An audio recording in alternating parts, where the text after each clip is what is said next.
Ondas Literárias, o canal para quem quer um bom audiolivro. Volume 8. Título do capítulo: Capítulo _ 4 _ torre _ em _ pé. Como um navio de guerra, havia uma diferença de altura de quase 20 metros entre o convés de voo e a superfície da água. O fundo da base inimiga, sustentado pelos pilares, estava diretamente acima deles. A base em si era feita de vigas de aço formando uma grade, como uma teia metálica de aranha. Poderia ser resumido como uma estrutura de aço, mas se estendia por mais de 100 metros no ar, formando uma fortaleza gigantesca. Cada viga tinha a largura de um juggernaut, e os vãos na grade eram amplos o suficiente para que não apenas um juggernaut, mas até mesmo um OV pudesse passar facilmente por eles. A unidade de interceptação permaneceu no andar térreo da fortaleza para derrubar a artilharia, enquanto o esquadrão CPLA atuava como vanguarda e invadia mais o interior. Eles dispararam suas âncoras de fio, enroscando-as ao redor das vigas. Em seguida, saltaram, soltando e recolhendo os âncoras de fio ao pousar. O interior da base Mirage Spire consistia em múltiplos andares. Para facilitar, cada conjunto de 3 andares foi designado como um nível. Havia níveis A, Ágata, AE, Erze. De pé no nível Ágata 1, andar térreo, Shin olhou para cima na base, examinando seu interior. Era massiva por fora, mas ao entrar a absurda dimensão do lugar ficava ainda mais clara. Uma base inteira, uma fábrica de munições inteira poderia caber em cada andar individual. 3 vigas conectadas formavam um triângulo equilátero, e um número incontável de tais triângulos formavam a grade que servia como base para cada andar. Olhando de cima, a base inteira parecia um hexágono apoiado pelos pilares. Os pilares de concreto que a sustentavam eram 6 no total e tão espessos quanto o que tinham visto. Estendiam-se até o pico, através da estrutura metálica nua. Os materiais de construção verticais e a estrutura de treliça foram montados para formar pilares transparentes dispostos em uma forma geométrica. As paredes externas da fortaleza eram feitas de painéis solares meio transparentes sobrepostos nos materiais construídos verticalmente. Não deixavam o vento e a chuva infiltrarem no interior da estrutura, mas permitiam que a luz do sol brilhasse fracamente. Era o amanhecer, mas a tempestade ocultava o sol, então apenas pequenas quantidades de luz passavam, refratadas pelo painel e lançando um brilho azul fraco sobre a Mirage Spire. Parecia crepúsculo, quando o sol estava se pondo, mas a escuridão da noite ainda não havia se instalado completamente. Uma interseção entre noite e dia, quando um azul frio e sombrio se espalhava pelo ar. Essa tonalidade ultramarina se infiltra na malha de cada andar, lançando padrões triangulares de luz no interior. Cada viga era grande o suficiente para um juggernaut caminhar ou se enrolar. O tamanho e a escala dessa construção marinha de vários andares induziam uma sensação de vertigem, como se estivesse no meio de um devaneio. O andar mais alto da estrutura provavelmente era destinado a abrigar o morfo, bem como suprimentos de munição e peças consumíveis. Um trilho, maior que várias vigas, se estendia desde o nível Erze até a ponta oeste do andar térreo. Aquela sombra, juntamente com os gemidos dos fantasmas e o padrão sombrio do crepúsculo eterno de luz fluindo para dentro da base, formava um pano de fundo. E com as costas para ele, as distintas sombras de cor metálica de inúmeros legionários se levantaram de uma só vez. Sans reapir, como planejado, nossa unidade Alconos Tonosal irá explorar a frente, disse Lerche, saltando de Shaika. Ela foi seguida por um grupo de Alconós. Além dos trilhos estendidos do andar mais alto, a única outra forma de subir era uma escada de metal em forma de dupla hélice. Claro, o inimigo estava à espreita em ambas as rotas para cima. O trilho, especialmente, não oferecia cobertura de cima, o que significava que quanto mais alto fossem, mais fácil seria serem alvos do andar superior. Isso significava que teriam que subir usando algo que não era destinado a ser utilizado como apoio, como as vigas das paredes, ou os pontos de apoio pontilhando cada andar. Usando o peso leve das unidades a seu favor, eles seriam capazes de usar sua âncora de fio para subir verticalmente em linha reta durante esta operação. A Legião não iria ignorar isso, é claro. Conforme os Alconóis subiam para Ágata 2, uma força de Grauvol desceu para cercá-los. Atrás deles, os Tier apontaram seus canos para eles. Aparentemente, a composição da força defensiva da base consistia em Grauvol e Stier. A base com má sustentação dificultava implantar os pesados Love e Dinossauria. Em contraste, os Grauvol, leves e altamente móveis, e os Stier, igualmente leves, mas com alto poder de fogo, eram mais eficazes nesse terreno. É claro que também havia Maze cercando a base. Servindo como os olhos e ouvidos para os outros tipos de legião, eles se escondiam nas sombras, seguindo os invasores com seus sensores compostos. A habilidade de Shin permitia a ele rastrear as posições dos legionários até certo ponto. Como tal, o papel do grupo de exploração era compensar a incapacidade de Shin de discernir que tipos de legiões estavam presentes, além de diminuir os números do inimigo até certo ponto, até que o restante dos 86 avançasse para esta seção da base. Começamos esmagando seus olhos. Caçar o inimigo, priorizando as Amaze. Após descarregar 2 destacamentos de Juggernauts, a Stella Maris começou a se retirar a 120 km de distância, fora do alcance da torre de Love. Os super porta-aviões eram outro tipo de navio relativamente frágil. Se a legião os abordassem, o navio seria afundado e a força invasora ficaria sem um meio de voltar para casa. Esta era uma base marinha localizada longe da terra, e a Stella Maris era o único meio de atravessar o mar até este ponto. Esse era o fator mais perigoso nesta operação. O último andar da Mirage Spirit, nível Erze. Lá, o Morfo, que eles presumiam ter ficado sem munição, saiu vagarosamente da cobertura circular.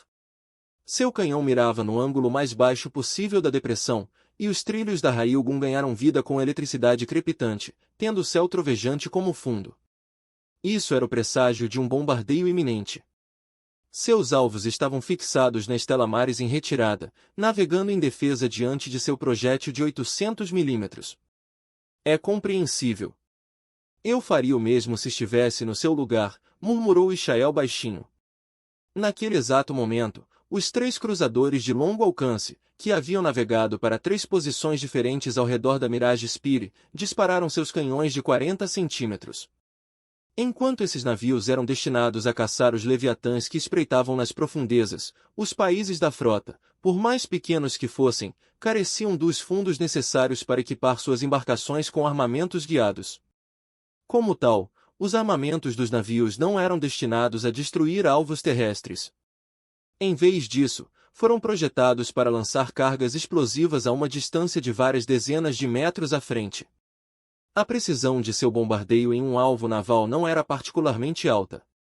No entanto, as cápsulas das cargas explosivas pesavam quase 1 tonelada e eram destinadas a caçar grandes espécies de leviatãs. Com um alcance de 30 km, viajavam a velocidades supersônicas, ultrapassando 780 metros por segundo.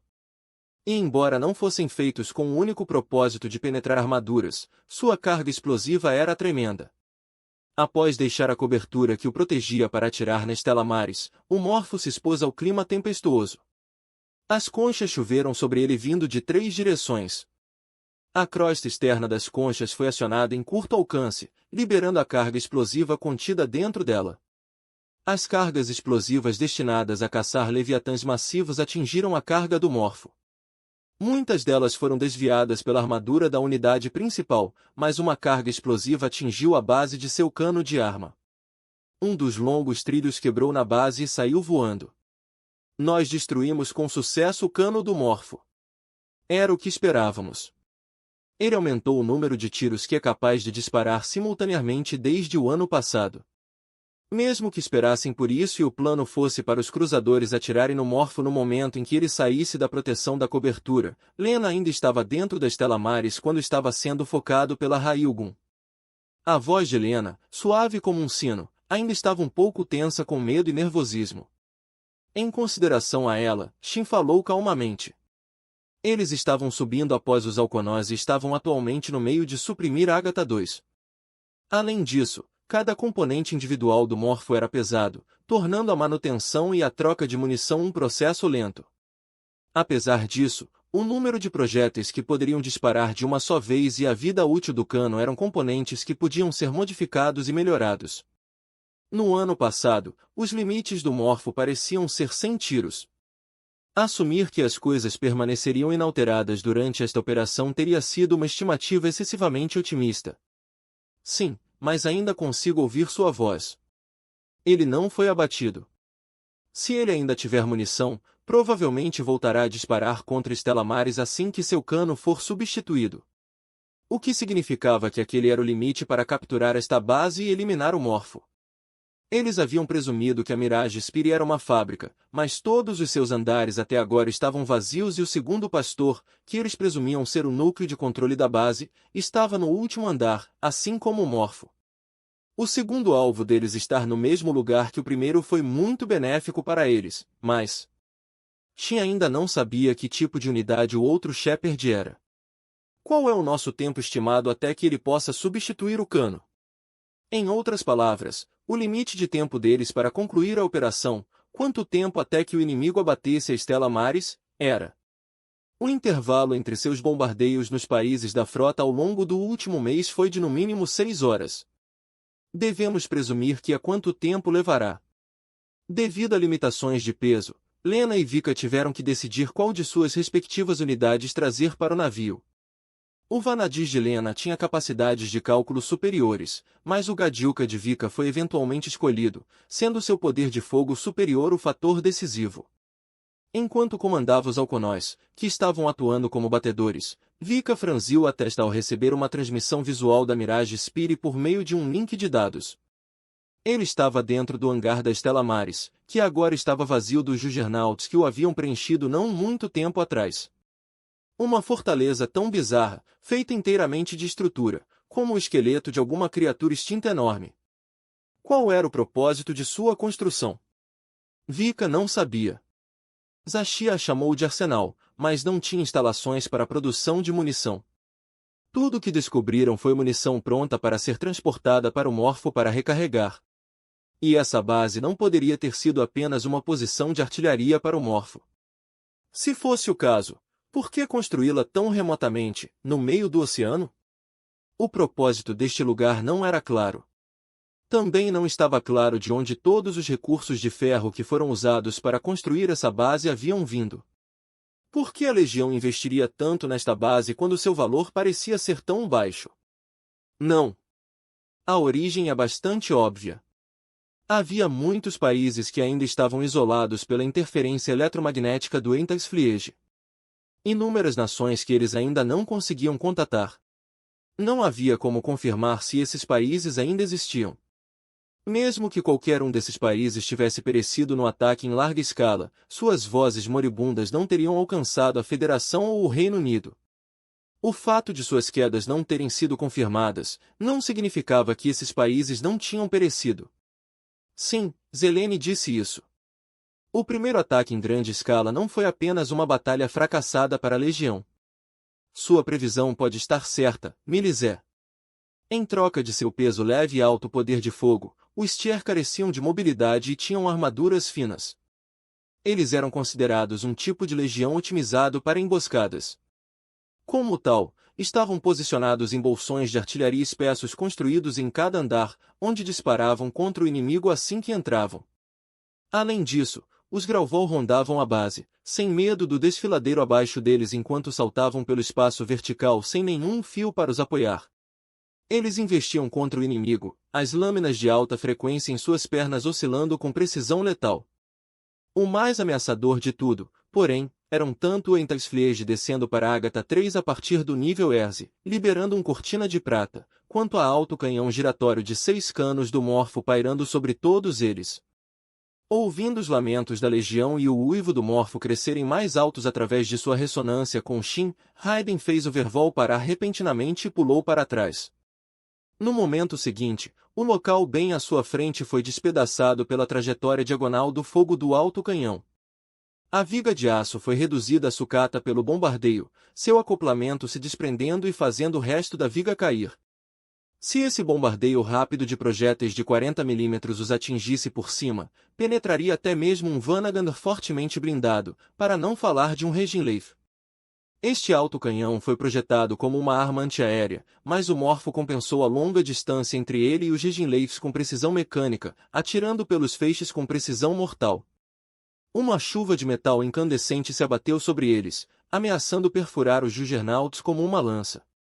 O alto canhão esgotou suas centenas de projéteis de munição num piscar de olhos, mas mesmo que tivesse mais, seu cano não poderia girar indefinidamente sem superaquecer. Apesar disso, Raiden não conseguia encontrar um intervalo longo o suficiente entre os disparos. No ano passado, Undertaker derrubou sozinho os 6 canhões do Morpho. Aparentemente, a Legião aprendeu com essa lição e colocou ainda mais armas neste Morpho. À beira de sua visão, Raiden viu um Juggernaut pulando depois de escalar um ponto de apoio. Este era um dos Juggernauts sob o esquadrão Sepialiad, liderado por Shin.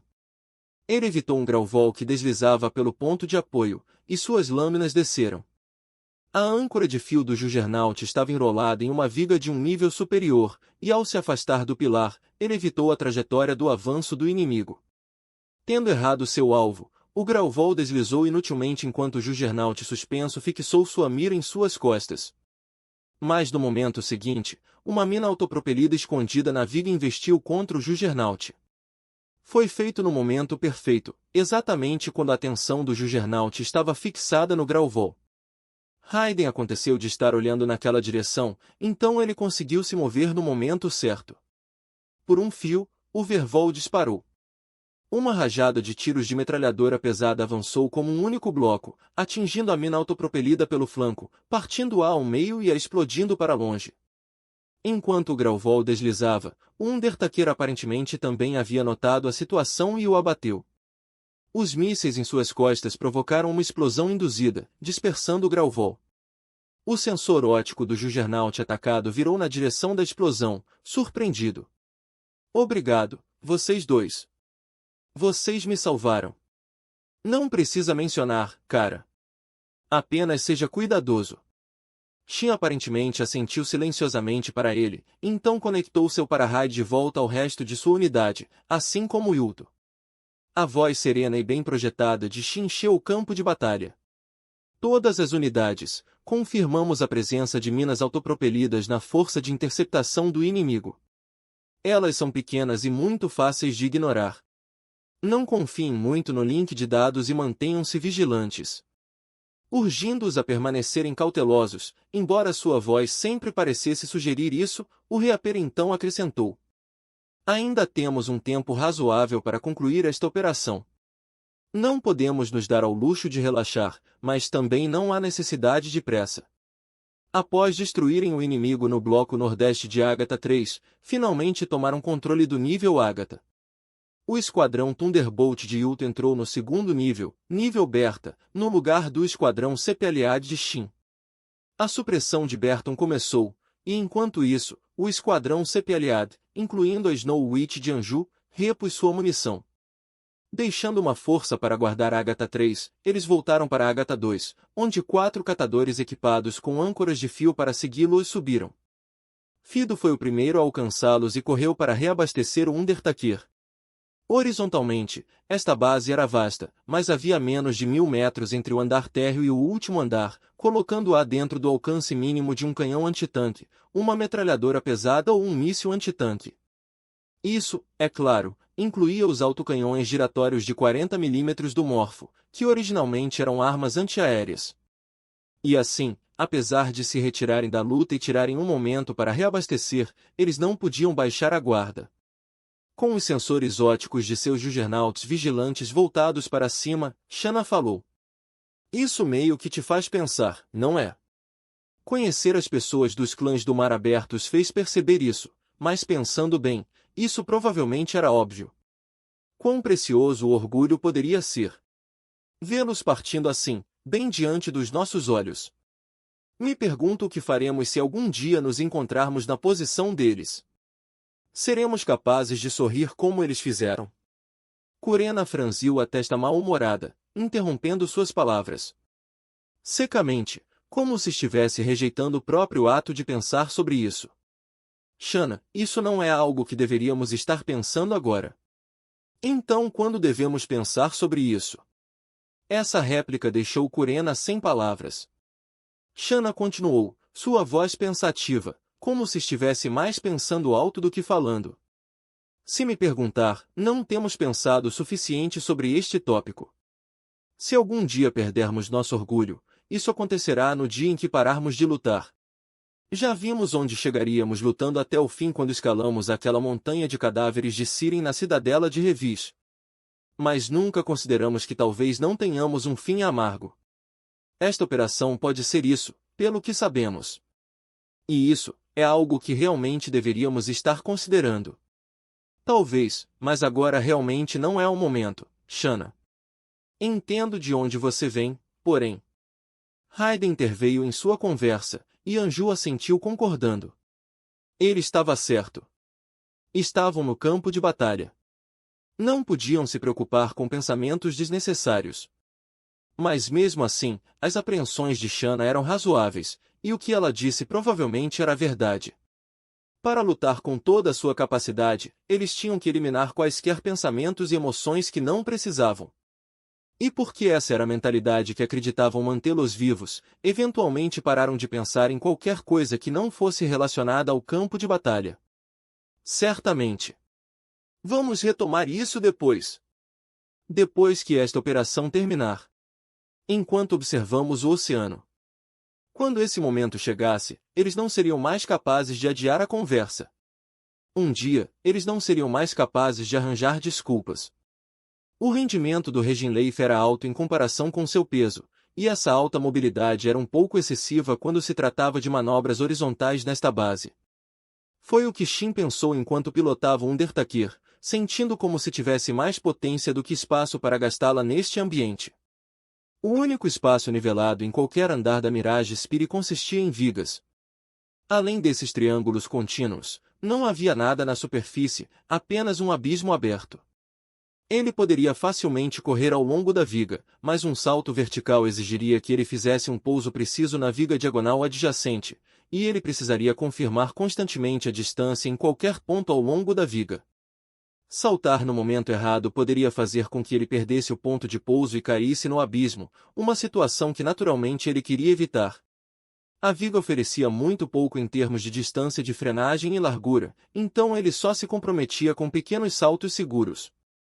O Reginleif não podia exibir a ágil corrida selvagem para a qual foi feito neste campo de batalha. Mas quando se tratava de movimento vertical, sua alta potência e mobilidade se tornavam armas poderosas. Na borda de seu campo de visão, ele podia ver um pilar que sustentava toda a estrutura, como se fosse tecido pelos quadros de aço que compunham a torre. Dentro, sua habilidade percebeu a presença do inimigo, e de fato, uma forma grande de cor acinzentada o aguardava.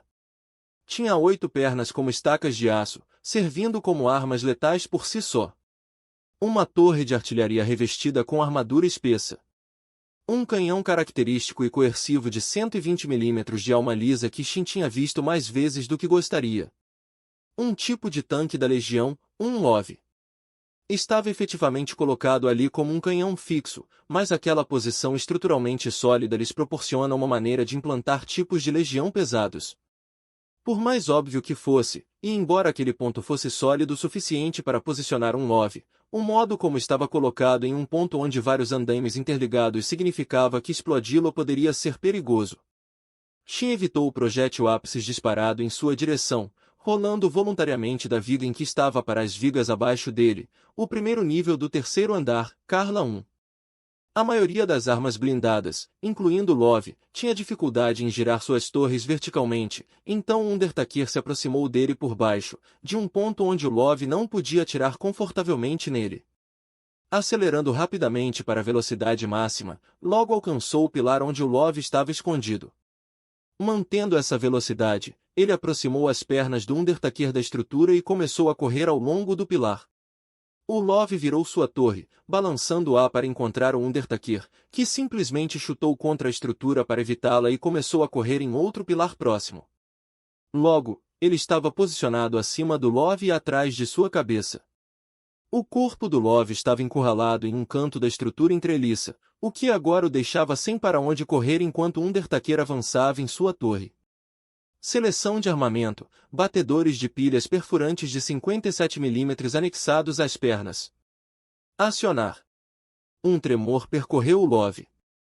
A pilha eletromagnética atingiu, e ele convulsionou por um momento antes de desmoronar no local. O choque do ataque fez com que os painéis nas paredes externas tremessem e vibrassem. Ao confirmar que seu grito agonizante havia cessado, Shin soltou um suspiro. Isso era lutar em alta elevação. Um passo errado poderia fazê-lo despencar em queda livre. Era mais angustiante do que o habitual. Eles finalmente haviam se infiltrado com sucesso até Carla 2. Apenas mais 4 andares antes de chegarem ao topo.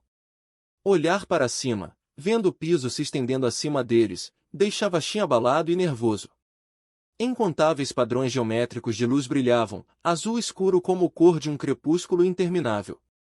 Os painéis meio transparentes que revestiam as outras paredes e a fortaleza em forma de cilindro prismático hexagonal se uniam, dando a Shin a sensação de que estava andando dentro de um caleidoscópio. Era como se sua incapacidade de perceber essa repetição interminável, a pura dimensão dessa forma, estivesse sendo empurrada diante de seus olhos. No final das contas, ele não podia verdadeiramente perceber tudo diante de seus olhos. Isso fez perceber o quão diminuto ele era. Ele realmente não era diferente de uma mosca. No grande esquema das coisas, os humanos eram desnecessários neste mundo. Este pensamento frio que estava arraigado nele no setor Eight-Sistut cruzou sua mente, e Shin balançou a cabeça, dissipando-o.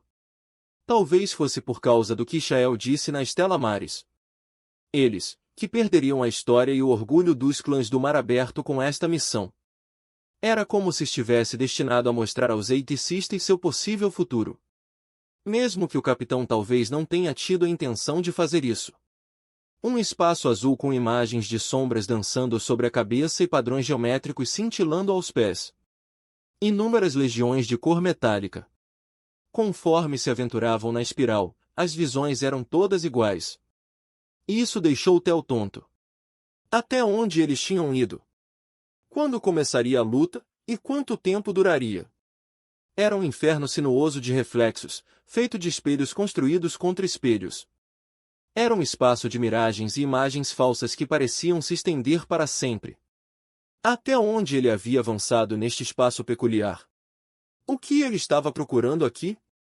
Para onde ele estava indo? Parecia que estar neste mundo estranho estava fazendo com que ele perdesse o sentido de si mesmo. Nozen, você está no nível Dora. É hora de trocarmos. Sim, obrigado. Em algum momento, o esquadrão Thunderbolt havia subido. Ao ver isso, Theo percebeu que era hora de avançar para o próximo andar. Mas de repente, Yuto, que liderava o esquadrão Thunderbolt, conectou-se a ele através da ressonância. Rika? Recue, é a nossa vez. Theo perguntou de volta perplexo, momento em que ele se recompôs. Ele havia entendido mal suas instruções. Desculpe. Quando se tratava de tomar controle da base, o esquadrão Sephiroth de Shin e o esquadrão Thunderbolt de Yuto se alternavam a cada 3 andares. Eles precisavam de tempo para reabastecer munição e combustível, e, mais importante, a concentração de uma pessoa se desgastaria com uma luta prolongada. Theo fazia parte do esquadrão Sephiroth de Shin, o que significava que ele precisava recuar enquanto o esquadrão Thunderbolt lidava com a luta. Enquanto Theo rapidamente abria caminho para eles, Yuto começou a falar de repente. Eu ouvi uma lenda em algum lugar que aqueles que tentam superar a humanidade o fazem escalar uma torre. Uma torre no fim do mundo, composta por escadas em espiral. Quanto mais alto se sobe, mais eles descartam seus vícios, preconceitos, medos e desejos. E uma vez que alcançam o topo, eles se livram de todo o seu sofrimento. O que era essa história de repente? Yuto. Você está abalado. Mas ao dizer isso, ele percebeu que era o contrário. Yuto contou essa história aleatória para fazer Theo perceber que ele próprio estava abalado. E assim ele ouviu, sem interrompê-lo, dizendo que não era algo para se falar no meio de uma operação. Escalar uma escada em espiral e se livrar de seu sofrimento no processo. Não era diferente de como eles descartavam suas memórias de felicidade enquanto lutavam por suas vidas contra o inimigo, dominados pelo terror e indignação.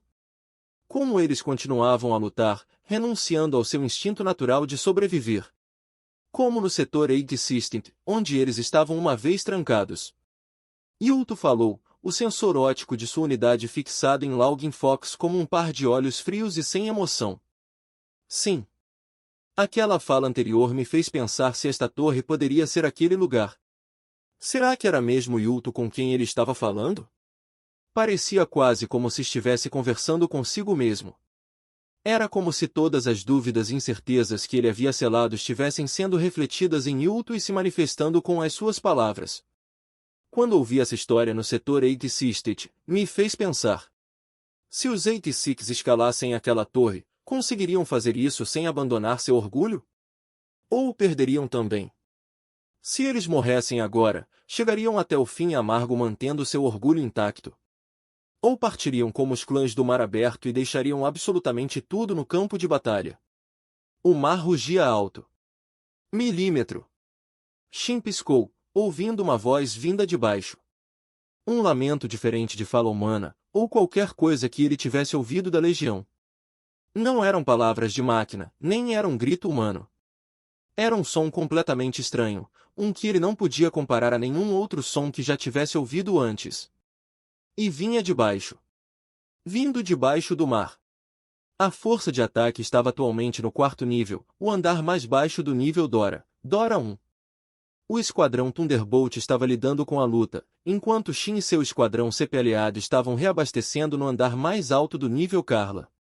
Assim que terminassem, subiriam para o nível Erze, onde o Morfo aguardava.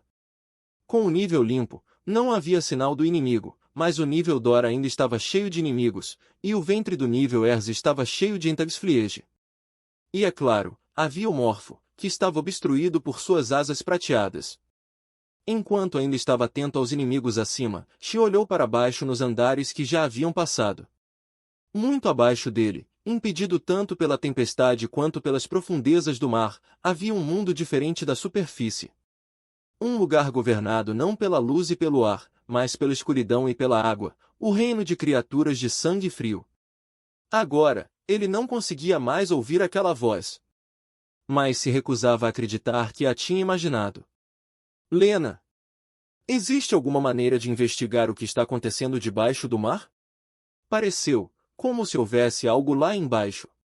Debaixo do mar. Vou verificar, respondeu Lena, virando seus olhos para Ishael. Ela explicou brevemente o pedido de Shin, apenas para que Ishael concordasse perplexo, dizendo que o sonar não detectava nada no momento. O radar era de pouca utilidade nesta situação, já que, ao contrário do ar livre, as ondas de radar eram prejudicadas ao viajar debaixo d'água. O sonar, no entanto, era a principal ferramenta de exploração para ambientes subaquáticos. Ele fazia uso de ondas sonoras para detectar navios inimigos distantes ou leviatãs espreitando nas profundezas. Ishael fez a ligação para a sala de sonar e logo obteve uma resposta. Irmão, há um leviatã cantando nas águas. Está bem longe, no entanto. Poderia ser essa causa. Sério? Ishael gemeu. Desta vez, Lena observou curiosamente enquanto ele olhava para cima e sussurrava amargamente. Sim, imagino que você ficaria irritado com a gente atirando bem embaixo do seu nariz. Mas eu te imploro, fique longe de nós agora. Um leviatã. Shin piscou enquanto Lena transmitia a resposta para ele. Acho que não confundiria aquela voz com a de uma legião, mas... Sua habilidade não percebia ruídos físicos, mas os pensamentos finais e palavras de fantasmas que permaneciam após a morte. Era difícil imaginar que ele pudesse confundir o choro de uma criatura viva como um leviatã com o lamento de uma legião. Ele não podia negar a possibilidade por completo. Ao chegar aos países da frota, ele ouviu vagamente uma canção de leviatã ao longe. As águas abertas onde os leviatãs vagavam estavam a várias centenas de quilômetros da costa, e mesmo assim suas vozes alcançavam o continente. Então talvez a canção de um leviatã não fosse transmitida por som, mas fosse categoricamente semelhante ao lamento de uma legião. Entendido. Mas permaneçam alertas mesmo assim. Sim, essa é sempre nossa intenção. 1. Capitão, você também deve permanecer vigilante. Ela acrescentou essas palavras apressadamente, com a voz reprimida. Shin piscou uma vez surpreso. Seu progresso em garantir a base está indo mais rápido do que o planejado. Se você se sentir pressionado de alguma forma, então... Certo. As palavras que Shael lhes disse antes da batalha com Morfo começar. Algumas horas haviam se passado e todos pareciam calmos superficialmente. Mas, verdade seja dita, muitos dos 86 ainda estavam abalados com isso. Como comandante, Shin percebeu. Foi por isso que ele os incentivou a ficarem atentos ao ambiente. Ele os avisou que lutar com o campo de visão tão reduzido seria perigoso. E mesmo assim, eles não estavam sendo cautelosos o suficiente. Entendido. A operação está entrando em sua fase final, então é hora de a fadiga se instalar. Vamos ter cuidado. 1. Para esclarecer, de maneira alguma estou encontrando falhas em seu comando. Eu sei disso. Lena, nós estamos. Pelo menos, eu estou bem. Sim, não se preocupe.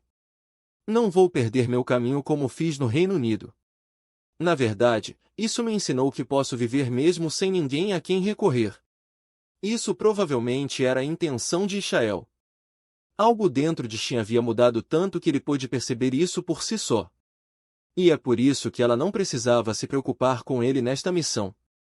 Depois de um momento de reflexão, ele mudou a transmissão para todos e continuou. Sobre os ossos de Leviatã que vimos antes. Nicole, acho que era esse o nome? Eu realmente vi isso uma vez antes do início da guerra. Apesar da mudança repentina de assunto, e de ser um assunto que não tinha nada a ver com essa operação, ele podia sentir Lena concordar do outro lado da ressonância. Sim. Se não fosse pela guerra, talvez até me inspirasse a pesquisar sobre isso. Quando eu era pequeno, era, bem, tão interessado em monstros quanto a maioria das pessoas, eu acho. Lena pareceu ter entendido. E, apesar disso, ela o encarou com uma voz intencionalmente provocadora. Eu sei. Os relatórios falsos que você me enviava o tempo todo no setor Eidicist eram sempre tão exagerados e bombásticos. Posso imaginar que você realmente teve dificuldade para escrever aquele último. Parecia que você estava lutando contra um monstro de algum desenho antigo ou algo assim. Ela cutucou de volta com uma memória antiga que ele já havia conseguido esquecer. Shin soltou um tipo estranho de gemido. Certo. Isso aconteceu. Ele havia presumido que nenhum Andler realmente se importava o suficiente para ler um relatório, então ele continuou enviando o mesmo relatório por meses. Ele não tinha a intenção de realmente escrever a sério, então basicamente fabricou todo o conteúdo do relatório. Ele escreveu aquele relatório em particular logo depois de começar, quando tinha 11 anos. Olhando para trás agora, aquele relatório era principalmente embaraçoso de pensar. Você está tomando cuidado para escrever seus relatórios corretamente agora? Estou. Quero dizer, alguém está lendo desta vez. A menos que você esteja usando-os para fazer aviões de papel. Ah, você não sabia? É uma boa maneira de avaliar a qualidade do relatório. No caso de um ruim, seu conteúdo é muito leve, então voa melhor. Que severa! Ouvindo seus comandantes conversarem, alguns dos 86 riram através da ressonância. Sua tensão parecia diminuir um pouco. Por mais incomum que fosse a troca deles, provou ser útil à sua maneira. Tenha cuidado lá fora. Vou ter. Como aquela troca incomum conseguiu arrancar dele uma gargalhada, Tel falou. Estresse, empolgação ou agitação desnecessários podem impactar negativamente uma operação. Em momentos como esse, uma conversa casual e frívola pode ser uma contramedida eficaz. Mas ele nunca esperou isso do rosto impassível do Shin e da puritana Lena, entre todas as pessoas. E não era apenas eles. Yuto foi o primeiro a trazer algo em uma conversa casual para distraí-lo. A propósito, Shin. Rito disse a mesma coisa. Houve uma pausa estranha. Shin estava franzindo a testa, aparentemente. Por que você não tenta? Pesquisar, quer dizer. Você poderia se juntar ao rito. Pesquisar parece uma boa ideia, mas prefiro não ser babá do rito. Nossa, que malvado. Tel riu e então continuou. Sabe, Shin, você. Ele tentou fazer sua pergunta tão casualmente quanto falava antes, mas não parecia funcionar. Você tem certeza de que vir para esta operação foi uma boa ideia? O sensor óptico do Undertaker girou suavemente em sua direção. Atrás do brilho artificialmente carmesim desse sensor estavam um par de olhos igualmente vermelhos que haviam se tornado muito mais expressivos do que antes. Xi mudou. Ele desenvolveu um desejo sincero de viver e começou a desejar a felicidade. Ele tinha conhecido seus avós de livre e espontânea vontade, de quem havia sido separado pela guerra. Este reapir, que salvaria qualquer um no setor Eight-Sisted, mas nunca encontraria salvação para si mesmo, aprendeu como expressar seus sentimentos para aquela mulher chorona, a única que tentou salvá-lo. Ele é completamente diferente de mim. Eu não consigo ir a lugar nenhum. Quero dizer, vindo conosco. Lutando nessa guerra. Você ainda deveria ser um processador? Quer dizer, você não precisa mais lutar. Mas ao dizer essas palavras, ele percebeu. Não. Pernas, a Entagsfliege perdeu sua capacidade de se manter junto à unidade da legião acima delas. Enquanto eram sopradas pelo vento e atingidas pelos cartuchos de chumbo, mais Entagsfliege caíam do alto para proteger suas parceiras do dano. Inúmeras BN-16 canhões automáticos giratórios, escondidos por camuflagem ótica, foram expostos afinal. Unidades de restrição de fogo e supressão de área, ajustem suas miras. Em seguida, Vika deu suas ordens. Após o bombardeio, eles precisariam avançar com a operação de dentro e de fora do Spire. Lena sozinha não poderia comandar ambas as forças, então ela deu ordens aos grupos dentro da fortaleza, enquanto ele dirigia aqueles do lado de fora. Reginleys equipados com canhões automáticos, armas de chumbo ou lança-foguetes múltiplos se espalharam para suas respectivas faixas de ataque, suas miras fixas nas asas prateadas tremulando no vento tempestuoso. Na extremidade de sua linha de fogo, várias BN se revelaram. Para produzir raios de calor capazes de penetrar um Juggernaut, eles precisariam de grandes reservas de energia. Mas sendo um dos menores armamentos da Legião, as BN possuíam reservas de energia baixas. Elas não podiam disparar por longos períodos sem recarregar sua energia. Não havia sinal de que estivessem usando pacotes de energia descartáveis. Nesse caso, obtinham energia de uma fonte externa, a própria base. Os Juggernauts não podiam ver, mas provavelmente tinham algum tipo de conexão com fio, ou talvez só se conectassem a ela ao disparar. De qualquer forma, parecia que, embora suas posições de disparo pudessem parecer aleatórias, eram limitadas. Esta era uma conclusão que eles haviam alcançado através da análise de Shaika. As posições de disparo das BN eram muito maiores do que o número delas, o que significava que, embora não precisassem estar em um único local para disparar, sempre tinham que ocupar pelo menos um dos pontos de tiro para tirar seus raios de calor. E assim, as posições de cada um desses pontos de tiro foram distribuídas entre os Juggernauts. Pontos ao longo dos fulcros das vigas de metal, que não tinham mais camuflagem óptica ou eletrônica, assim como os canos de armas apoiados nos pilares, onde as BN estavam, agora estavam desprovidos de camuflagem. Fiéis à etimologia de seus nomes, eram como abelhas sem asas. Máquinas de 6 pernas, com a cor metálica típica da Legião. Em vez de um ferrão, seus abdômenes continham mecanismos para disparar raios de calor e sensores ópticos azuis cintilantes. Um par de suas pernas e seus ferrões semelhantes a insetos estavam presos aos fulcros ou pilares, inseridos profundamente em buracos neles para recarregar. Esses eram os dispositivos dos pontos de disparo, em outras palavras, as tomadas de energia que os forneciam da base. Suas pernas serviam como terminais inseridos no dispositivo, o que significava que as BN não poderiam fugir imediatamente se fossem atacadas enquanto disparavam. Eram pequenas e leves, o que significava que eram mais suscetíveis aos ventos poderosos. O fato de estarem plugadas nos dispositivos imóveis quando o vento soprou efetivamente o salvou. Fogo! Os canhões automáticos de 40 mm e os canhões de chumbo de 88 mm atacaram em uníssono, disparando também as metralhadoras pesadas montadas em seus braços de agarre. Todas essas armas uivavam e rugiam em um coro que fazia tremer o Mirage Spire. Esperando por um momento oportuno, Undertaker observava enquanto a camuflagem ótica da Interfliege se desfazia. As asas das borboletas prateadas foram arrancadas e levadas pelo vento, expondo os braços dos suportes de armas que seguravam 3 conjuntos de 24 canhões automáticos. Ao perceber que não havia BN onde as miras estavam direcionadas, os Juggernauts de restrição de fogo mudaram rapidamente de alvo. Primeiro, derrubaram 2 que se estenderam para atirar. Em seguida, todos os Juggernauts equipados para atirar à distância, incluindo Gunslinger, eliminaram 8 deles escondidos na grade. Projéteis explosivos detonaram, e chumbo e balas de metralhadora voaram pelo ar, levando fogo aos seus alvos. As BN explodiram induzidas. Todo o nível Dora tremeluzia em vermelho e preto com fogo, bloqueando os sensores do Morfo. Undertaker atravessou as chamas rolando, avançando para enfrentá-lo.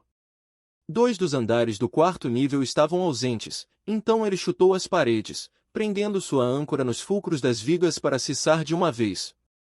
Alcançando a barriga do último andar, que era como uma grade ou uma gaiola, ele se abriu com sua lâmina de alta frequência, finalmente alcançando o último andar.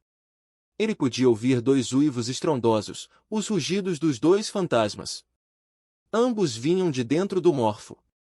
Um provavelmente era o processador central do Morfo, e o outro provavelmente era um subprocessador, destinado a controlar os canhões automáticos giratórios. Estes foram adicionados após a derrota do ano passado, devido à maior importância do Morfo. Repetindo seus momentos finais como caixas de música quebradas, eles recitavam sua malícia e ódio repetidas vezes. Heil den Reich! Heil den Reich! Heil den Reich! Heil den Reich! Assim como Ernst havia previsto e Zelene havia dito, esses eram resquícios de alguém da antiga facção imperial. Enquanto Shin abria caminho e saltava, ele se aproximava da posição do Morfo. O cano de 30 metros de comprimento do Morfo não podia atirar nessa distância, mesmo se não estivesse danificado. Shin estava firmemente dentro do ponto cego do canhão de longo alcance. Atrás da torreta estavam suas 2 asas de resfriamento, voltadas para o céu enquanto desmoronavam. Desfazendo os fios condutores que empregava para combate corpo a corpo, ele balançou suas extremidades com garras em direção a Undertaker. O Morfo era muito menos habilidoso em combate corpo a corpo, e essa era sua última tentativa. Mas isso era algo que Shin já havia testemunhado no ano passado. As asas perderam sua forma, mas mesmo assim, o fio condutor se estendeu, subindo ao ar. Ainda estava a certa distância de Undertaker. Mas antes que pudesse se aproximar, as bombas incendiárias da artilharia caíram. O fogo expelido pelas bombas queimou os fios, tornando-os inúteis. Eles perderam sua condutividade, caindo apenas para serem cortados pela lâmina de Undertaker. Undertaker então pulou para trás da torreta do Morfo, pousando na escotilha de manutenção entre as primeiras asas do Morfo. Há um ano, ali era onde estava escondido o processador central do primeiro Morfo, o Cavaleiro de Frederica. E assim como naquela época, o Morfo se contorcia como uma centopeia ardendo em ácido, tentando sacudir Undertaker. Chamando suas opções de armamento, Shin selecionou os pilões perfurantes de blindagem de 57 mm, acionando todos os 4 de uma vez. Os tremores fizeram com que as miras de sua unidade se fixassem na fuselagem do inimigo. Resistindo ao tremor que quase o fez morder a língua, ele mais uma vez trocou seus armamentos, desta vez selecionando a torreta de tanque de 88 mm. Ele puxou o gatilho. O Morfo recuou por um momento como se estivesse gritando, depois se endureceu por um momento. Girou sua torreta quebrada para trás, como se estivesse tentando golpear Undertaker com ela. TSC, evitou, descartando os pilões. Com o Juggernaut sendo tão leve quanto era, um golpe forte da torreta pesada poderia ser fatal. Shin pulou para fora das costas do Morfo, evitando o piso em forma de grade e disparando sua âncora na parede de Dora 3. Eu errei. Aparentemente, ele havia destruído o subprocessador que controlava os canhões automáticos no braço de suporte de armas. Parecia que eles tinham mudado a posição do processador desde o ano passado. Olhando para cima, ele viu o Morfo encarando com altivez. Ele havia perdido todas as suas armas e fora privado de todas as unidades consortes que o protegiam. Mas mesmo assim, ele mantinha a pura força e dignidade que vinham de possuir a maior torreta de qualquer unidade da legião. Atrás dele, Shin viu um céu azul. A tempestade havia passado. Os ventos que giravam e a cortina cinza que havia envolvido Spire até agora não tinham desaparecido completamente, mas o uivo estridente do vento tinha se acalmado. As nuvens haviam se tornado finas o suficiente para que se pudesse ver que o amanhecer havia chegado enquanto lutavam. O Morfo se ergueu com esse céu como pano de fundo. Metal líquido jorrou do exterior de seu cano quebrado, como vapor frio. O vento diminuiu. Aparentemente, o vento lá em cima era poderoso. Pouco a pouco, as nuvens negras começaram a girar mais lentamente, se dispersando à medida que perdiam a força que as mantinha no lugar. A cortina das nuvens caiu, expondo os céus azuis como se marcasse dramaticamente a mudança de cena. Um céu azul vívido brilhou através dessas nuvens, iluminando o mar chumbo. Mas então esses céus azuis escureceram. Ao olhar para cima, Raiden viu a escuridão se instalar sobre seu campo de visão, e ele apertou instintivamente os olhos. Aquela escuridão era na verdade uma luz brilhante e cegante. Era tão brilhante que fez as telas óticas momentaneamente falharem, uma quantidade de radiação luminosa tão vasta que o computador de suporte não conseguia mais produzir correções. Um brilho intenso atravessou o céu, sua luminosidade pura obscurecendo a visão de uma maneira mais intensa do que a escuridão jamais poderia fazer. Movia-se na velocidade literal da luz e não produzia som. Seguindo o flash de branco luminoso e silêncio aterrorizantemente longo, porém instantâneo, a luz se foi. Sua tela ótica voltou à vida e exibiu seu ambiente com correções, mas tudo ainda parecia um pouco mais escuro do que era um momento antes. O céu parecia como se o sol brilhante de verão estivesse sobre ele, como a luz filtrada de um devaneio diurno. Mas enquanto olhava para o céu azul em confusão, Raiden não pôde deixar de sentir que algo estava terrivelmente errado. A tempestade havia obscurecido o céu até o momento, mas agora que havia cessado, o firmamento fragmentado visível através do andaime do Spire parecia mais escuro do que deveria ser. Sim, o andaime. A malha em camadas que bloqueava seu campo de visão. Uma miragem havia se instalado sobre o topo desta fortaleza de aço. A totalidade do nível Erze havia sido reduzida a cinzas. O que? E no coração do nível Erze repousava uma massa desmoronada, desprovida da reverência e da aura ameaçadora que exalava segundos atrás. O Morfo. Alguém arfou.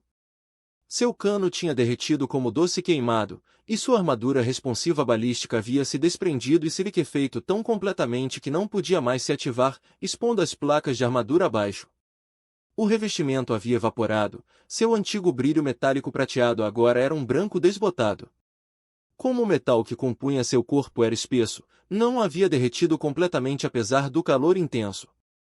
Mas deitado entre as vigas que agora pareciam as tábuas de alguma árvore morta e deformada, o Morfo estava imóvel. A luz em seu sensor óptico se apagou, e sua base visivelmente desmoronara. Eles não podiam mais ouvir seus lamentos. Depois de um momento de silêncio atordoado, as palavras finalmente saíram dos lábios de Raiden. O que, diabos foi isso? Foi apenas um momento. Não mais que um único momento. Naquele único momento, o Morfo foi destruído, esmagado como um inseto. A visão deixou Lena sem palavras. O que? Ishael arfou. Ele estremeceu, como se tivesse acabado de testemunhar alguma criatura mítica. Muzukura. Seus olhos esmeralda estavam fixos no topo da tela, no oceano ao longe de onde veio aquele clarão de luz cegante. Lena olhou para ele com questionamento, e ele continuou, embora ela não pudesse dizer se ele estava respondendo à sua pergunta ou simplesmente murmurando para si mesmo em choque. A maior espécie de Leviatã que existe. Usa aquele laser para derrubar caças e bombardeiros. Nem mesmo a Legião pode enfrentar um Muzukura de frente. É um monstro, sem dúvida. Um Leviatã fez isso. Os governantes do oceano, que reinavam sobre as profundezas dos mares abertos, muito além do alcance da humanidade. A espécie que proibira a humanidade de deixar o continente por milhares de anos. Eram criaturas territoriais. Talvez até tivessem o conceito de domínio, Porque abominavam a ideia de alguém invadir a área que reinavam, os mares abertos. Qualquer intruso era removido com força letal, e todos que se aproximavam eram ameaçados a se afastar. Sejam eles humanos ou legião. Esta fortaleza estava apenas fora dos mares abertos profundos, que eram seu território. Nem Spire nem a frota Orfe invadiam seu domínio, mas havia combates intensos ocorrendo perto da fronteira. Essas criaturas temperamentais provavelmente achavam extremamente desconcertante. Ishael cerrava os dentes enquanto olhava para o horizonte onde eles se escondiam. A marinha dos países exterminadores de dragões. Fiéis ao seu título de exterminadores de dragões, eles haviam feito de seu objetivo governar os mares, mas eventualmente falharam em fazê-lo. Os clãs do Mar Aberto sofreram milhares de anos de derrota, de raiva e arrependimento, que agora se refletiam em seu olhar. Até o fim, nunca conseguiríamos vencê-los. O sonar ainda não consegue detectá-lo. Mas está por perto. Veio porque pensou que seu território estava sendo invadido. A tempestade passou. E no momento em que a névoa se dissipou, Lena lembrou-se do meio da missão. Uma densa névoa havia se instalado sobre o mar. Acreditava-se que fosse um efeito secundário do vulcão submarino que servia como fonte de energia do Mirage Spire vazando calor para a água. Mas não foi o caso. A Legião usou intencionalmente o vulcão para produzir aquela névoa, escondendo-se atrás dela como um escudo. A água poderia dispersar aquele laser, e enquanto aquela névoa densa pairasse sobre o Spire, o Muzukura não poderia atacá-los. Sem isso, nada impediria os Leviatãs de atacarem este Spire. Ele estava no coração do mar, visível a grandes distâncias, onde um laser linear poderia atingi-lo de longe. Sem aquela névoa, eles nunca poderiam manter uma posição de artilharia em um lugar como este. Mas com a tempestade diminuindo, as lâminas do vento dissiparam a névoa. Eles também estavam esperando o fim da tempestade. Enquanto permaneciam paralisados no lugar, chocados com a visão inesperada diante de seus olhos, alguns momentos de silêncio estupefato passaram. Mas Theo logo voltou a si, com o rosto pálido de temor. Shin. Um Dertakir. Estava em combate corpo a corpo com o Morfo e próximo ao nível Erze no momento em que o ataque foi disparado. Onde estava Shin? Theo olhou ao redor do último andar, mas não havia sinal da forma branca da Reginleif. Ele sentiu seu pânico crescer. Em casos em que a sobrevivência de um colega não estava clara, os 86 sempre verificavam a ressonância sensorial. O Parahide compartilhava seus sentidos, e se um dos lados ficasse inconsciente ou morresse, sua ressonância seria cortada. Verificar se alguém ainda estava conectado permitiria confirmar se estavam pelo menos conscientes, mas Theo estava tão abalado que esqueceu de verificar. De fato, ele estava tão abalado que era quase estranho. Se eu não tivesse descido de lá, teria sido pego pelo ataque. Foi por pouco. E é por isso que, ao ouvir aquela voz serena, embora um pouco abalada, através da ressonância, Theo suspirou aliviado. Seu tom quase parecia atrevido para a mente nervosa de Theo. Com passos pesados, um Dertakir pousou em Dora 1, o andar em que Raiden e Theo estavam. No momento em que o laser disparou, ele desceu reflexivamente para Dora 2, e o Login Fox por pouco não foi atingido. Ah, vamos lá, não faça essas gracinhas. Eu pensei que meu sangue fosse congelar. Apesar de suas palavras de reclamação, Theo estava sobrecarregado pelo alívio. Neste momento, parecia algo que beirava a fé religiosa. Estava tudo bem. Shi não morreria assim. Ele não morreria como o capitão morreu. Lena informou-o sobre o motivo por trás daquele feixe de luz via Parahide, um Leviatã. Um ataque disparado pela maior espécie de Leviatã, o Muzukura. Então isso é um Leviatã. Isso é um monstro e tanto. Isso é real mesmo. Era a primeira vez que testemunharam aquela ameaça, e ela superou todas as suas expectativas. Até mesmo os 86 não puderam deixar de sentir terror e admiração. Voltaram seus olhares, de uma vez, para as águas de onde veio o feixe de luz. Além do horizonte, a uma distância que o sensor óptico do Juggernaut, que não conseguia perceber completamente a plenitude das estrelas no céu, não podia ver com precisão. Ali, algo desconhecido, invisível, os encarava com malícia. Era algo capaz de disparar aquele feixe ardente pelo céu. Respirando conscientemente, Shi observou os destroços do Morfo acima dele com um olhar. A superfície queimada estava descolorida, mas a brisa do oceano já estava causando seu resfriamento. Neste ponto, não passava de um monte de sucata, a miragem de calor que pairava sobre ele agora desaparecida. Não havia voz.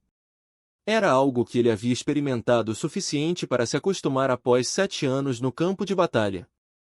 O silêncio peculiar de uma arma morta.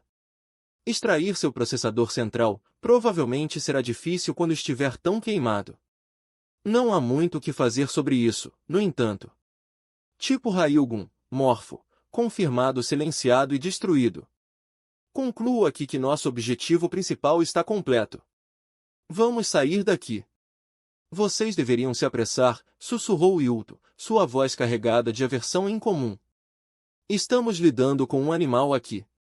Não sabemos o que pode inspirá-lo a atacar novamente. Shin assentiu. Mas então. Colari 2, perdido. Colari 1, fuselagem gravemente danificada. Fogo Muzukura confirmado. Nível de ameaça, máximo. Aproximação mencionada do canhão de luz. Defesa da Operação Svetval considerada impossível. Plano Svetval. Início do protocolo de autopreservação aconselhado. Partículas prateadas se desprendiam como neve, escorrendo do centro do pico celestial do Mirage Spire. Elas pingavam na superfície escura da água. Como luz da lua se difundindo em uma garoa, como areia escorrendo em um relógio de areia. Eram borboletas prateadas. Um enxame de micro-máquinas líquidas que compunham o processador central de uma legião, tendo se separado do todo. Assim como o processador do Phoenix se transformava em borboletas sempre que era quase destruído, essas figuras líquidas prateadas agora flutuavam pelo ar.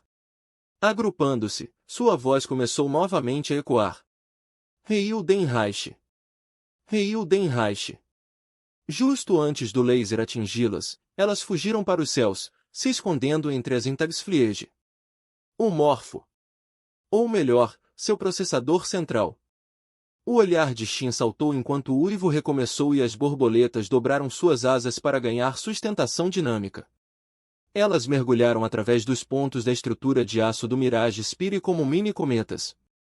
Sua trajetória desenhando uma espiral suave devido à resistência do ar, elas convergiram no final de seu espiral descendente, derretendo-se juntas para formar uma única gota prateada.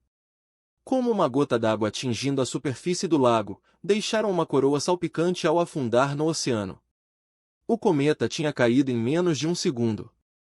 Caiu na água. Terá caído. Não. Logo abaixo deles, no fundo do oceano onde o cometa havia caído, um uivo estrondoso começou a se erguer. Os outros processadores que estavam conectados a Shin via para-raid puderam ouvi-lo através da ressonância. Os pensamentos agonizantes dos momentos finais de um fantasma mecânico. De alguém que morreu em um campo de batalha e foi negado um túmulo, apenas para ser levado embora. A cópia de sua rede neural foi assimilada por uma unidade da Legião, que agora gritava seus arrependimentos persistentes sem parar. Uma sombra metálica gigantesca emergiu das profundezas. As pontas afiadas de 2 lanças romperam a superfície da água. Um algo grande e alongado, com 30 metros de extensão, apontando para o zênite, diretamente para Dora 3, onde estavam os Juggernauts. As borboletas líquidas de micro-máquinas prateadas. O processador central do Morfo. A voz que ele ouvia enquanto o cano de 30 metros, duplamente espetado, subia pela metade de Spire. Era. Todas as unidades, evacuem o nível Dora. Agachem, vai atirar. E no próximo momento, a Railgun uivou. O projétil voou em direção ao seu alvo a uma velocidade tão grande que não podia ser percebida a olho nu. A descarga elétrica passou pela água como uma fissura. Como um cometa subindo, do oceano até os céus, o tiro diagonal perfurou o nível Dora. Um projétil de 800 mm de calibre, sua massa impressionante viajando com uma velocidade inicial de 8.000 metros por segundo. E não havia nada para conter aquela velocidade. Tinha disparado a queima-roupa, sem que nenhuma de sua energia cinética fosse consumida. Todas as vigas de aço no caminho do tiro se partiram como galhos, reduzidas a fragmentos ao deixarem a fortaleza junto com o projétil. As vigas que sustentavam as paredes perderam a maior parte de sua estrutura, desmoronando e despencando também à medida que perdiam seus apoios, descendo como uma avalanche sobre os Juggernauts, que escaparam no último segundo e se dispersaram para o nível Carla e ainda mais para o nível Berta. Os Juggernauts se encolheram, se escondendo ao lado do que pilares que ainda estavam intactos enquanto esperavam o fim da avalanche letal. Eles ouviram as estruturas desabando com um assustador assobio do vento antes de caírem ruidosamente no oceano. Qualquer um com liberdade foi para o nível Berta.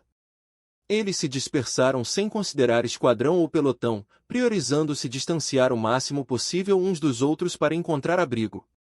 Esta foi uma decisão que salvou a vida de todos ali presentes. Em um campo de batalha chovendo com projéteis explosivos que tinham um amplo raio de explosão, agrupar-se significaria apenas aniquilação. Em uma batalha onde um momento de hesitação poderia significar a diferença entre a vida e a morte, questionar qualquer aviso, por mais desconcertante que fosse, poderia resultar em uma perda de tempo fatal. Esta foi uma lição que o setor AT System ensinou aos processadores de forma muito clara. Em tempos de crise, eles sabiam se dispersar, obedecer aos avisos primeiro e fazer perguntas depois. Esse hábito inconsciente acabou salvando suas vidas. Unidades inimigas continuaram emergindo da água. Uivos trovejantes encheram a ressonância sensorial, fazendo a cabeça de Shin vibrar. E Colarium, recuperação bem-sucedida. Perda do processador central, 28%. Sem influência no desempenho de combate. Colarium, ligação bem-sucedida com Colar e Síntesis. Planos Vertval, circuito de controle integrado, inicializado e em espera. Planos Vertval, iniciar. Finalmente, a proa em forma de lâmina de um navio de guerra emergiu das ondas. Sua ascensão foi tão rápida que emergiu diagonalmente da água, sua massa imponente se elevando sobre os Juggernauts, que estavam a vários metros acima do nível do solo.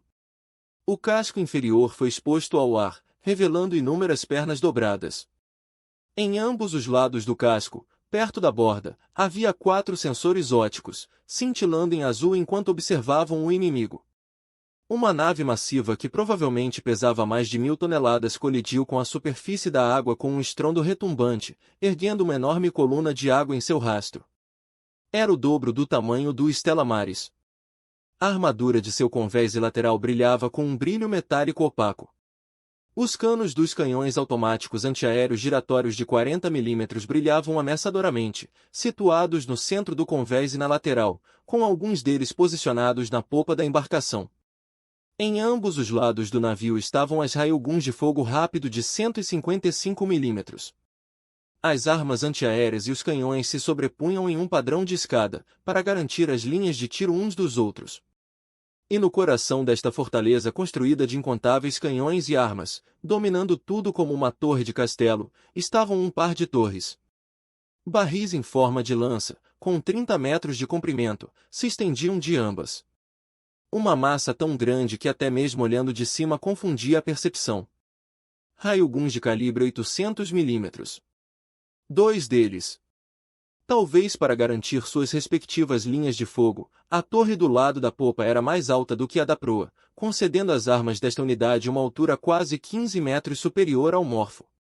A altura da superfície do oceano até o convés na verdade era menor do que a do Stella Maris, mas a altura até o topo da ponte a superava. Alguém respirou ofegante. Com um terror. Com um choque.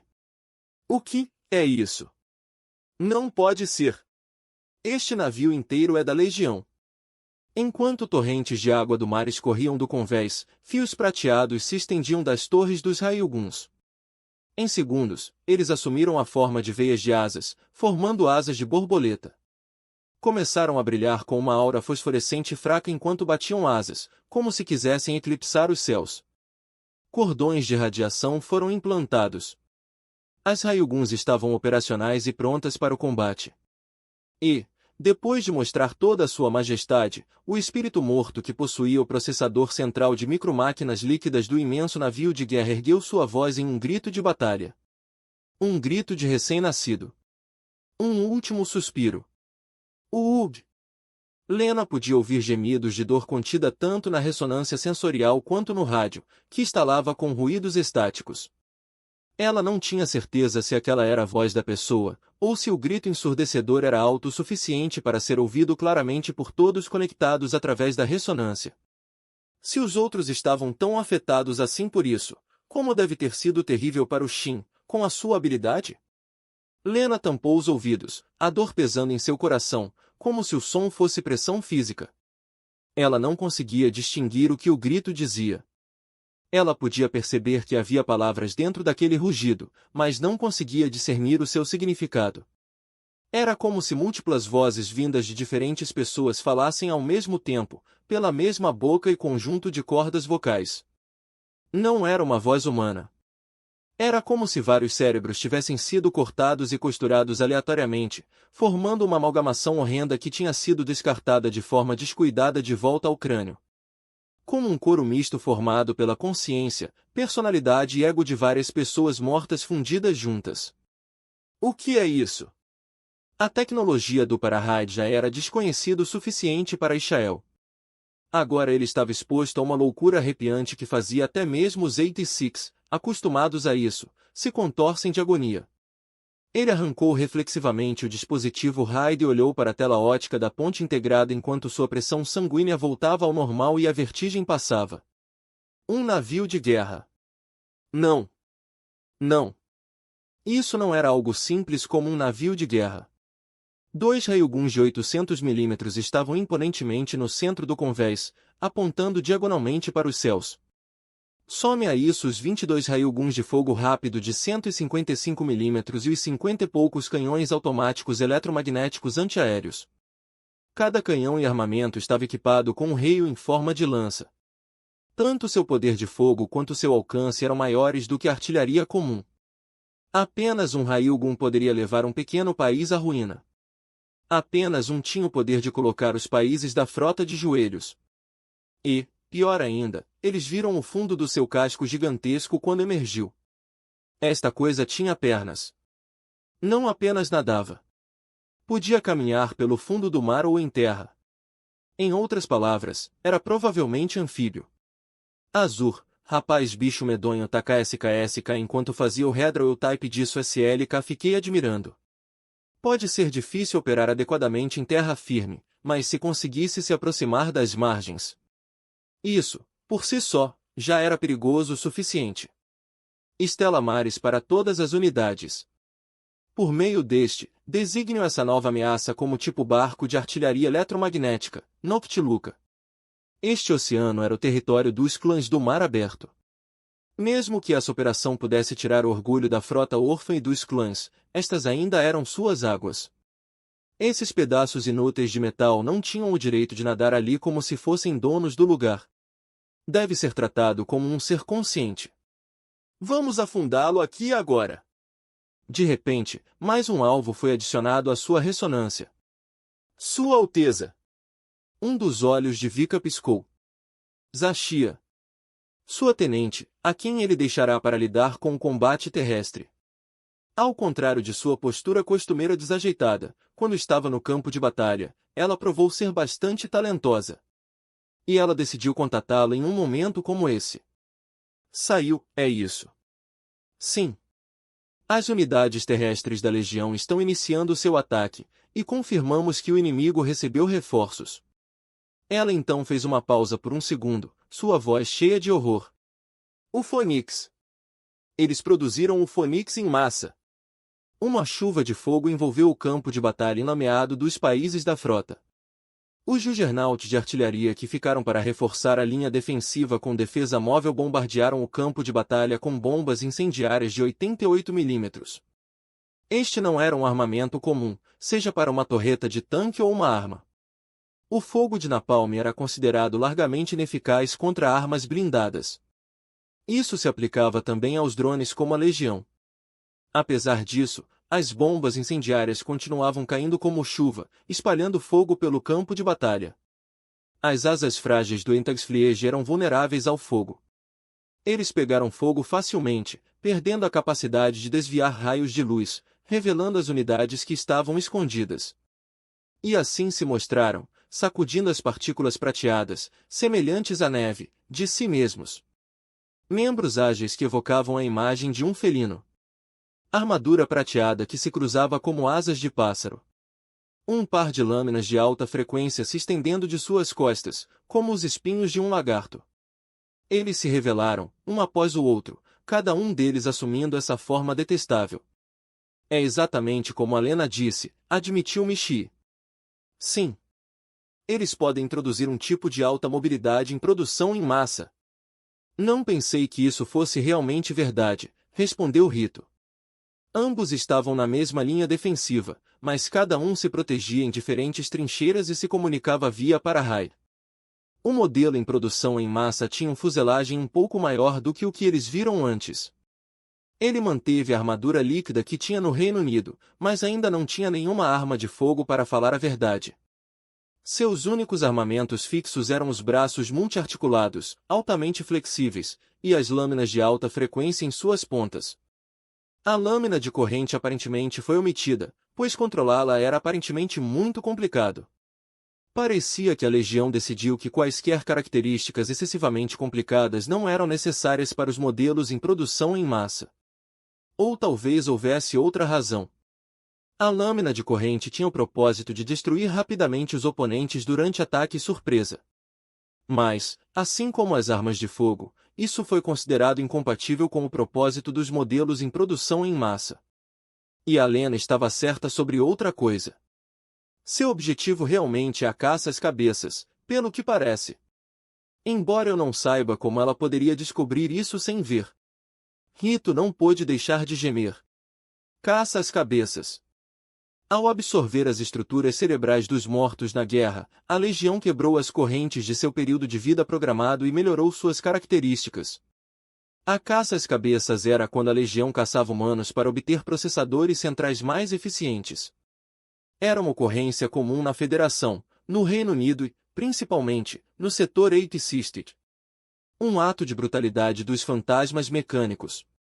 Atrás das fileiras do Phoenix estavam fileiras de Tausendfüßler, tipos de transporte de recuperação. Esse tipo de legião raramente aparecia nas linhas de frente. Mas, como o Phoenix não tinha um manipulador, os Tausendfüßler provavelmente estavam presentes para pegar as cabeças que deixavam para trás ou arrastar quem capturasse vivo. O tecido cerebral era excepcionalmente fácil de danificar e, dependendo da temperatura, poderia se deteriorar ao ponto de ser inutilizável em apenas meio-dia. Assim, a Legião precisava recuperar os corpos rapidamente.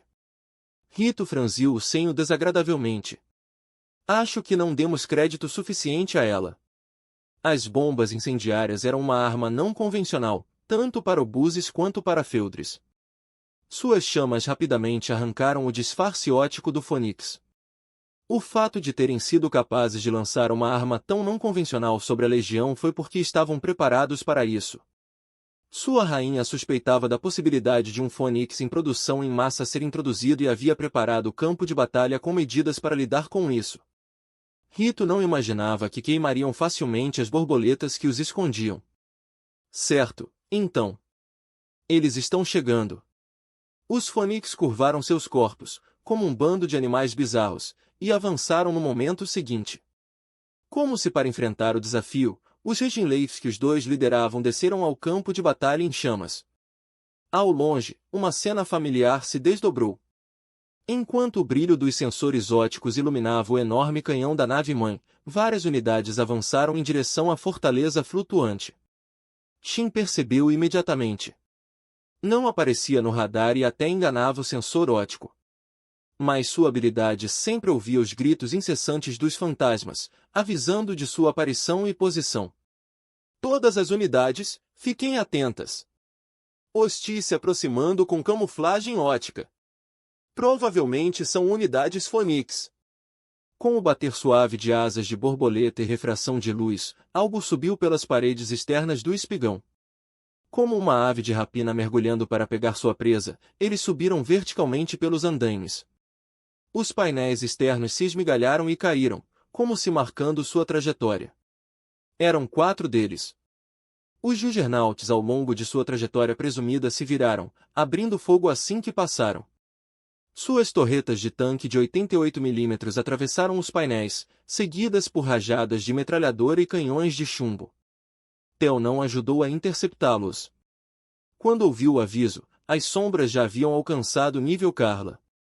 Os Juggernauts antes usaram suas âncoras de fio para evacuar até o nível Berta, e agora essa escolha trabalhava contra eles. Por mais impressionante que pudesse ser a mobilidade do inimigo, eles ainda estavam correndo verticalmente, desafiando a gravidade. Tentar evitar algo assim seria difícil. Os bombardeios conseguiram abater 3 Phoenix, mas um escapou. O que fugiu deixou os Juggernauts para trás, correndo ainda mais para cima. Seu alvo era Shin de novo? Obrigado por assistir. Se esse conteúdo lhe foi útil, deixe um like, se inscreva no canal e que Deus te abençoe.